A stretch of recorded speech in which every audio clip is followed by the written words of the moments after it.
હારા ઘરની છોકરીની શેડતી કરે છે. અરે અહીં મારું રખવાડું ચાલે છે, એમને ભારે પડી જાત. તમે ના આવ્યા હોત તો અમને પીખી નાખત. અરે આ પંથકમાં મારી હાક વાગે છે, કોઈ હિંમત તો કરી જુએ. હાલો, તમને ઘેર સુધી મૂકી જાઉં. ભલે.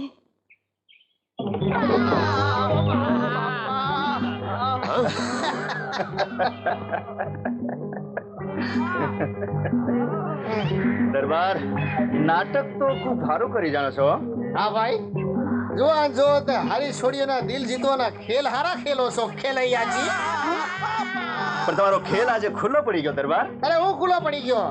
અરે ખેલ ખેલ રે ભવાની માં, જય જય અંબે માં. બસ બસ, તમે બેઉ જણા ક્યારના મારી પાછળ પડ્યા છો. તમે લોકો સૌ કોણ ક્યાંથી આવો છો? અમે બાજુના મોટા ગામના મોટા માણસો છીએ. કા અમે તને બહુ સારી રીતે ઓળખીએ છીએ ભાઈ. રામજી કાકાની ઉંમરનો મલાજો રાખ્યા વગર ભોંય પર ભટક્યા હતા, યાદ છે? અને અમે બે જણાએ આવીને તને મેથી પાક ચખાડ્યો હતો, ભૂલી ગયો?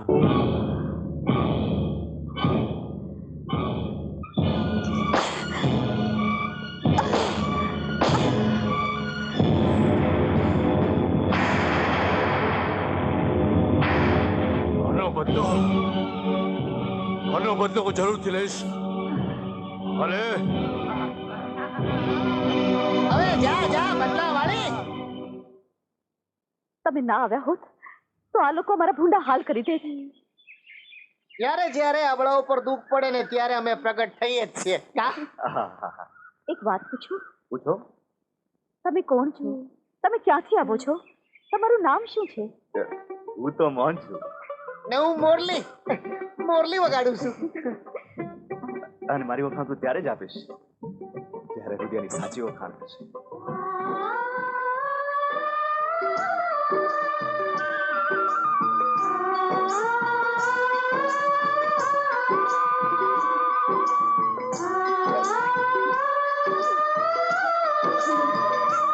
રુદિયાની ઓળખ પાકી થાય ને ત્યાં સુધી મોરલી વગાડીશ. અત્યારે તો આટલી ઓળખાણ બસ છે. કાલે ફરી પાછા આ જ સમયે મળવા આવશો ત્યારે બધી જ ઓળખાણ પાકી થશે. ને તમે આવજો, આપણે હારે મોરલી વગાડીશું.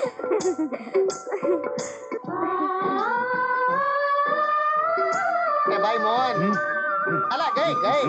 હવે આ રુદિયાની ઓળખાણ કાલે પાકી કરજે. હાલ હાલ હાલ હાલ હાલ. ના ના ના ના ના ના. રાધા, હા બાપુ. આજે તો મારી લાડકી બહુ હરખગેલી થઈને આવી છે ને કાંઈ? બાપુ, હું હરખઘેલી થાઉં તો તમને સારું લાગે ને? બહુ સારું લાગે. આ તારી માય છે ને, જ્યારે હરખગેલી થતી ને ત્યારે અસલ તારા જેવી લાગતી. દીકરી કાં તો મા ઉપર જાય કાં તો બાપુ ઉપર. ખરું ને બાપુ? હા, પણ મારી રાધા તો છે ને બે ઉપર ગઈ છે.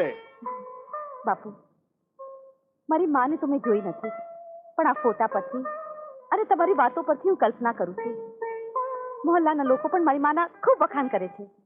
તારી માં તો ગરીબ ગાય જેવી હતી, ભોળી કબૂતરી જેવી.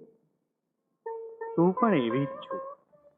ના હો, મારે ગરીબ ગાય જેવું નથી થવું. બેટા, દીકરીને ગાય દોરે ત્યાં જાય. ના બાપુ ના, ગાય જેવું નથી થવું. લો બોલ્યા, દોરે ત્યાં જાય. એટલે બાપુ, ગાયને ગમે ત્યાં બાંધો તોય તે ધમ પછાડા કરે. ના બાપુ ના, એવો ખીલો ના શું થાય. ખીલો તો એવો હોય જેનો અછોડો ખૂબ લાંબો હોય, ગાય હરી ફરી શકે, અને ખીલે બાંધનારો પણ એને રમતી મૂકે. વાહ દીકરી વાહ, આટલામાં તો તે ઘણું બધું કહી દીધું. હવે તારા માટે એવો ખૂંટો શોધીશ કે મારી દીકરી હરે ફરે ને મજા કરે.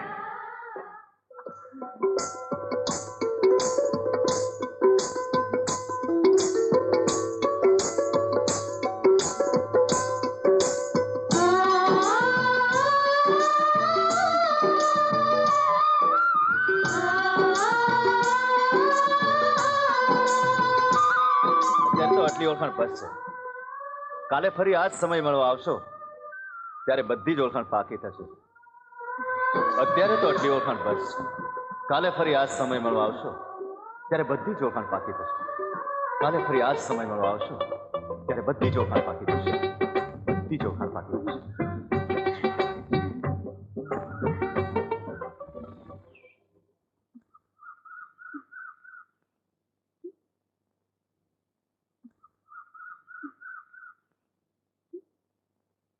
કેમ હા રુદિયાની ઓળખ કરવાવાળા ક્યાં ગયા? આવશે, આવું હશે તો. આપણને કઈ પડી નથી. હા આ તું સાચા મનથી કે છે? ત્યારે વળી શું, ના આવવું હોય તો કાંઈ બાંધીને લવાય. હા બાપુ મુરલી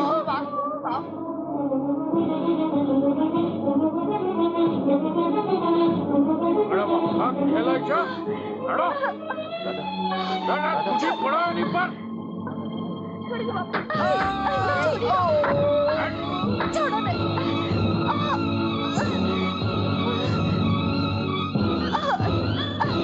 છોડો. જજો બોલેના મનમાં. ચાલ ચાલ તારા બાપને. બાપ પણ સાંભળે એની લાડકી દીકરીના પરાક્રમ. ભલે ઘરમાં માં થઈને દીકરીને હું અંબાડ રાખે છે. એવું તે હું કર્યું છે મારી છોડીએ? હું છે ને વગડામાં જઈને કોની હારે ભાગ ખેલતી હતી એ બાપની ઇજ્જતના ધજાગરા કરવા બેઠી છે. અરે રામજી, આ શું બોલે છે તું? જુવાન છોડી જોડે આમ વાત થાય? તમે તમારું અંબાડો. કાનજી, શાની બૂમાબૂમ છે ભાઈ? પૂછ તારી છોડીને બહુ લાડ લડાવ્યા છે ને, જાજે એટલે પૂછ.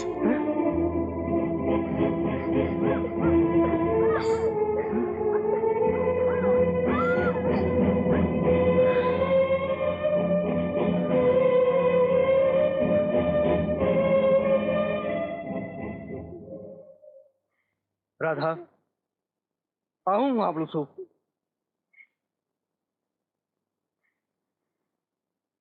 અરે કે તો ખરી કે તે શું કર્યું છે? બાપુ મેં કઈ જ ખોટું નથી કર્યું. તો પછી પેલો કાંજી શેની બૂમ કરતો હતો? બાપુ એ વાત હું તમને કહેવાની જ છું. મારા પર ભરોસો રાખો. દીકરી, તું ભૂલી ન પડી જાય એનો મને હંમેશા ડર રહ્યા કરતો હતો.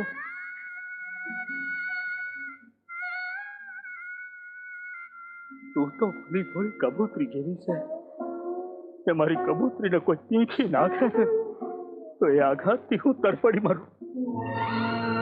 ના બાપુ ના, હું ભૂલી નથી પડી. માણસને ઓળખ્યા વિના હું આગળ વધું તેવી નથી. મારા પર ભરોસો રાખો બાપુ. દીકરી, ભરોસાનું નાવડું તો ડૂબી જાય. જવાનીના જોશમાં ક્યાંક ખોટા કુંડાળામાં પગ પડી જાય ને તો મારા સિંચેલા સંસ્કાર લાજે. દીકરીનું હિત હૈયામાં લઈને જિંદગી ભર જીવ્યો છું. બેટા, તને કંઈક થઈ જાય ને તો મારું જીવતર રોળાઈ જાય. ક્યાંય નો ના રહું. ના બાપુ ના, તમારું જીવતર રોળાઈ જાય એવું મેં કશું જ નથી કર્યું. જે કંઈ કર્યું છે તે સમજી વિચારીને કર્યું છે. એનો અર્થ એ જ કે કાંક તો સહેજ. હા બાપુ, મારી વાત પૂરી સાંભળી લો, પછી તમને જે સારું લાગે તે કરજો. તમે હા કહેશો તો હા, નકર ના. કોણ છે? શું નામ છે એનું?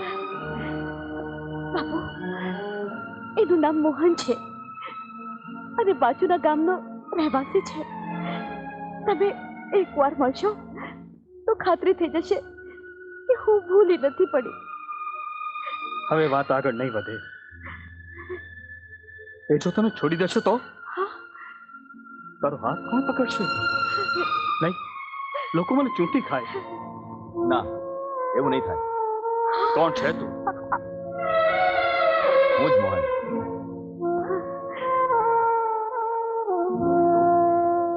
તું અહીં લગી આવી પહોંચો? હા, અહીં લગી. કારણ કે હું ભાગેડું નથી અને સામે ચાલીને તમને મળવા આવ્યો છું.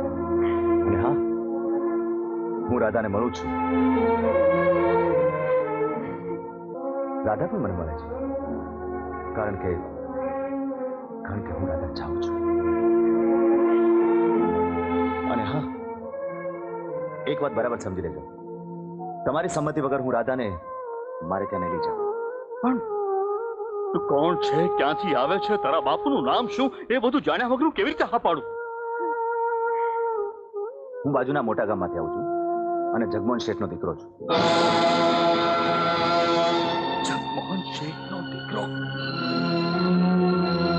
આ વાત હવે આગળ નહીં વધે. તારા બાપુ આ સંબંધને નહીં સ્વીકારે. આજથી તું રાધાને મળવાનું મન કર. રાધાને કાયમને માટે ભૂલી જા. ભલે બાપુજી, પણ જ્યાં સુધી મારા પિતાજી આ સંબંધ માટે રાજી નહીં થાય ત્યાં સુધી હું રાધાને નહીં મળું.